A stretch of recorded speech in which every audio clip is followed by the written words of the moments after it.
Hello students, फिर से स्वागत है आपका इस एम्प्लॉयबिलिटी स्किल की ऑनलाइन क्लास में। जैसा कि आपको पता है अभी हमारी क्वालिटी टूल्स वाली यूनिट चल रही है।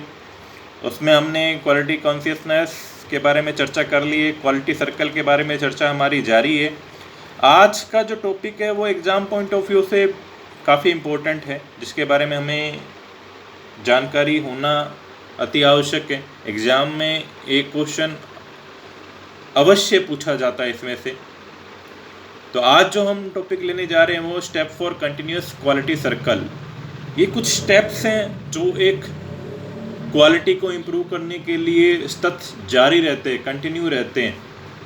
जैसे कि आइडेंटिफाई, प्लानिंग, एग्जीक्यूट, रिव्यू। ये कुछ स्टेप्स हैं जो एक क्वालिटी को इम्प्रूव करने के लिए एक ऑर्गेनाइजेशन में जारी रहते हैं, सतत रहते हैं। इसके लिए अभी इस लेक्चर में हम दो अप्रोचेस के बारे में चर्चा करेंगे। पहली है PDCA, plan do check act, या इसको प्लान डू चेक एडजस्ट भी कहते हैं। इस साइकिल को PDCA साइकिल भी कहते हैं और PDSA साइकिल भी कहते हैं। प्लान डू स्टडी एक्ट भी कहते हैं इसको डेमिंग साइकिल के नाम से भी जाना जाता है। ये एक निरंतर सुधार करने के लिए एक साइकिल है, कंटिन्यूस प्रोसेस है, जो छोटे छोटे स्टेप में सुधार करने के लिए काम करता है। इसमें 4 स्टेप होते हैं: प्लान, डू, चेक या स्टडी और एक्शन। हम चर्चा करते हैं इसके बारे में, ये किस तरह से काम करते हैं।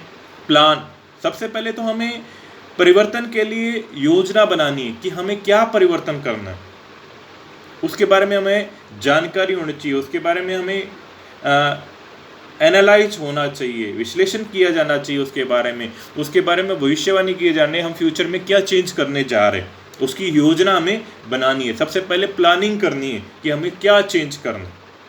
फिर छोटे छोटे स्टेप में उस प्लानिंग को हमने क्रियान्वित करना है, उसको लागू करना है, उसको करके देखना है। हमने उस जो प्लानिंग को हमने बनाया है, उस प्लानिंग की है, उस प्लानिंग को हमने निष्पादित करना है। डू मतलब करना, उस प्लानिंग को हमने, योजना को करना है, निष्पादित करना है। फिर उसके परिणाम की जांच करने के लिए हमें स्टडी करनी है, उसको चेक करना है कि जो हमने चेंज किए हैं, जो योजना हमने बनाई थी उसके अकॉर्डिंग हमने चेंज किया है, उनके परिणामों की, रिजल्ट की हमें जांच करनी है, उसका अध्ययन करना है कि वो सक्सेस हुए हैं कि नहीं है, क्या इम्पैक्ट है उनका, स्मॉल चेंजेस का हमारी इंडस्ट्री पे क्या इफेक्ट पड़ रहा है, तो उसका हमें जांच करनी है, उसकी हमें स्टडी करनी है। फिर उसको बाद में एक्ट करना है, उसको एडजस्ट करना है, उसको अप्लाई करना है, एक्शन में लाना है, उसको क्रिया करनी है, उसको प्रक्रिया को मानकीकृत करना है, सुधारने के लिए उसको कार्रवाई करनी है। अगर वो जो हमने स्टडी के दौरान उसको पाया, अगर वो फिजिबल है, सही है, मतलब इम्पोर्टेंट है हमारी कंपनी के लिए और उसका अच्छा रिजल्ट है, तो उसे हमें सभी पे लागू करना है। और अगर फिर कमी रह गई है तो सेम प्रोसेस को दोबारा अप्लाई करना है। तो ये क्या है? PDCA साइकिल है, या इसको PDSA साइकिल या डेमिंग साइकिल भी बोला जाता है। एक इसको शेवार्ट साइकिल के नाम से भी जाना जाता है। ये इस साइकिल की एडवांटेज ये है कि ये प्रक्रिया को निरंतर सुधार के लिए उत्तेजित करता है। ये अपनी टीम को छोटे छोटे पैमाने पर संभावित परीक्षण करने की अनुमति देता है, गलतियों से बचाता है। छोटे छोटे स्टेप में हम क्या है, सुधार कर लेते हैं, ऑर्गेनाइजेशन में सुधार करते हैं, जैसे कि हमारी क्वालिटी में इम्प्रूवमेंट हो, कॉस्ट कटिंग हो, कंपनी को फ़ायदा हो। तो ये PDCA साइकिल का एक मेन मकसद है, जिससे कि छोटे छोटे स्टेप में हम क्या है, कंपनी में सुधार करते हैं, क्वालिटी को इम्प्रूव करते हैं। नेक्स्ट हम बात करते हैं काइजन की। इसको कुछ केजन भी बोलते हैं, कुछ काइजन भी बोलते हैं, जैसा आपको सुटेबल लगे। काइजन के एक जापानी वर्ड जिसका मतलब होता है अच्छे के लिए बदलाव। काइजन 2 शब्द से मिलकर बना है, काय और जेन। काय का मतलब होता है चेंज और जेन का मतलब होता है गुड। तो इसका मतलब है काइजन का मतलब अच्छे के लिए बदलाव, इंप्रूवमेंट के लिए बदलाव। कहीं भी इंप्रूवमेंट की बात आती है तो हम वहाँ पे काइजन का भी उपयोग करते हैं।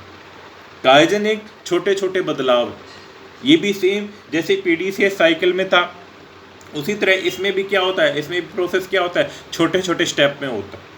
हर कर्मचारी इसमें इन्वॉल्व होता है, छोटे छोटे सब स्टेप में चेंज किए जाते हैं, निरंतर चेंजेस किए जाते हैं, कंटिन्यूस प्रोसेस है।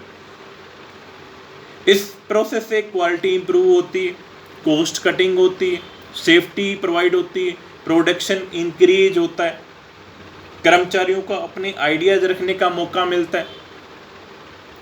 धीरे धीरे छोटे छोटे स्टेप पे इसको लागू करते हैं तो इससे हमें पता चलता है कि इंप्रूवमेंट हो रही है कि नहीं हो रही, क्या हम इसे बड़े स्तर पे लागू कर सकते हैं कि नहीं कर सकते।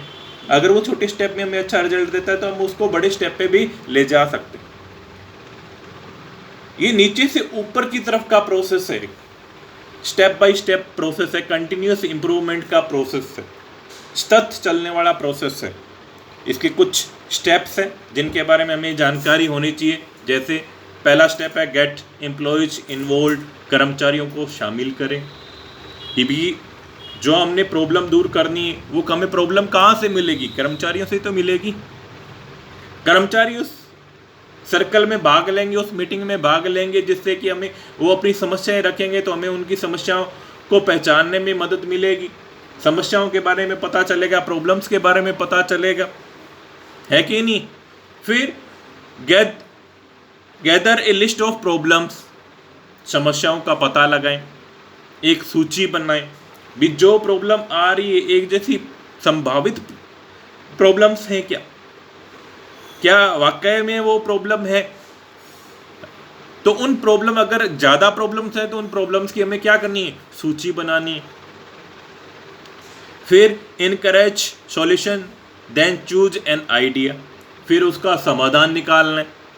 सभी के विचारों को प्रोत्साहित करते हुए कर्मचारियों को रचनात्मक समाधान के लिए प्रोत्साहित करना है। सभी को मोटिवेट करने की अपने अपने विचार रखें उस प्रॉब्लम को दूर करने के लिए, ताकि सभी इन्वॉल्व रहें, सभी के विचारों को महत्ता दी जानी चाहिए। फिर जो एक स्टैंडर्ड या एक कहें कि बेस्ट आइडिया जो लगता है उसको चुना जाए। ये जो बेस्ट आइडिया है, जो सब की सहमति हो, जिसके लिए सब चाहे उसको लागू कर सकें, तो उसको चुने, उस समाधान को चुने, उस सॉल्यूशन को चुने। फिर उस सॉल्यूशन का टेस्ट करें, टेस्ट द सॉल्यूशन, समाधान का परीक्षण करें। रोल आउट में भाग लेने वाले सभी के साथ ऊपर चुने गए विजेता समाधान को लागू करें। जो भी बेस्ट सॉल्यूशन चुना गया है उसको लागू करना, उसका परीक्षण करना है छोटे छोटे स्टेप्स में। इसमें भी जो कार्रवाई होगी वो छोटे छोटे स्टेप में ही होगी। काइजन में भी जो प्रोसेस होगा वो छोटे छोटे स्टेप में ही होगा। स्मॉल स्टेप से क्या होता है, हमें ज़्यादा बर्डन नहीं होती, नुकसान ज़्यादा नहीं होता, और सतत प्रोसेस होता रहता है। फिर regularly measure and analyse the result, परिणामों का विश्लेषण करें। अंतरालों पर रेगुलरली उस जो हमने चेंज किए हैं, सॉल्यूशन हमने अडॉप्ट किया है, उसकी जांच भी करते रहे। क्या ज़मीनी स्तर पर वो हकीकत में है कि नहीं है, परिवर्तन कितना सफल हुआ है, कितना इफेक्टिव है, क्या इफेक्ट पड़ रहा है, तो उसकी हमें क्या करना है, जांच करनी है, उसकी एनालाइज करना उसका। फिर if successful adopt the solution, अगर हम उसमें सक्सेस हो जाते हैं, वो रिजल्ट जो हमने चेंज किया था उसका रिजल्ट पॉजिटिव आता है, हमें उसका फ़ायदा होता है, तो उसको हमने एक स्टैंडर्ड मानकर उसको सब पे, संगठन पे लागू कर देना है। यदि परिणाम सकारात्मक है तो पूरे संगठन को उस समाधान को अपनाए, पूरा संगठन उस समाधान को क्या है, अपनाएगा, उस सॉल्यूशन को क्या है, अडॉप्ट करेगा। अगर कोई कमी रह जाती है फिर सेम प्रोसेस रिपीट होगा। और इसके साथ ये नहीं कि हम यहीं पे रुक जाएंगे, और सॉल्यूशन भी सर्च करते रहेंगे। रिपीट एन ऑनगोइंग प्रोसेस है, बार बार दोहराने का प्रोसेस है, तभी तो ये सर्कल है ना, ये रिपीट करने का सर्कल। बार बार इसमें प्रोसेस क्या है, रिपीट होगा। ये नहीं कि हम रुक गए, जहाँ पे हमें सॉल्यूशन मिल गया वहीं रुक गए। हमें बेस्ट सॉल्यूशन चूज करना, हमें जीरो त्रुटि रखनी है। कोई भी हमारे प्रोडक्ट में, क्वालिटी में कोई भी नुक्स ना रहे, कोई भी प्रॉब्लम ना रहे, इस तरह का हमने प्रोसेस अडॉप्ट करना है। तो ये तभी होगा जब हम कंटिन्यू प्रोसेस करते रहते हैं। तो काइजन क्या एक निरंतर वर्धनशील प्रक्रिया है जो परिवर्तनों का समर्थन करता है, जो उच्च स्तर की दक्षता को बनाए रखता है। संगठन स्तर पर काइजन एक शक्तिशाली टीम दृष्टिकोण हो सकता है जो हर स्तर पर लोगों को सुझाव देता है, सुझाव प्राप्त करता है, उनकी भागीदारी प्राप्त करता है। तो इसमें सभी इन्वॉल्व रहते हैं, छोटे से लेके बड़े तक के सभी, लोअर पियोन तक इसमें शामिल रहते हैं काइजन में, क्योंकि एक संगठन का कार्य है, एक संगठन के ऑर्गेनाइजेशन का कार्य है, एक ऑर्गेनाइजेशन की क्वालिटी के बारे में कार्य है, उसके टीम वर्क के बारे में कार्य है, जिससे कि उसमें कंपनी में सुधार हो, निरंतर सुधार हो, उसमें जो वेस्टेज है कम से कम हो, नुकसान कम से कम हो, प्रोडक्शन ज़्यादा से ज़्यादा हो, प्रोडक्शन की क्वालिटी ज़्यादा से ज़्यादा अच्छी हो। तो इसी पर्पज को अडॉप्ट करके ये काइजन है जो अप्रोच है वो लागू की जाती है। काइजन का मतलब ही यही है कि अच्छे के लिए सुधार। ठीक है, उम्मीद करता हूँ सबको काइजन और PDCA सर्कल अच्छे से समझ में आएगा। एग्जाम में इसमें से क्वेश्चन आने की पूरी संभावना है, इम्पोर्टेंट है। तो उम्मीद करता हूँ सबको समझ में आया होगा। तो पढ़ते रहिए, स्टडी करते रहिए, लाइक करिए, शेयर करिए, सब्सक्राइब करिए। Thank you.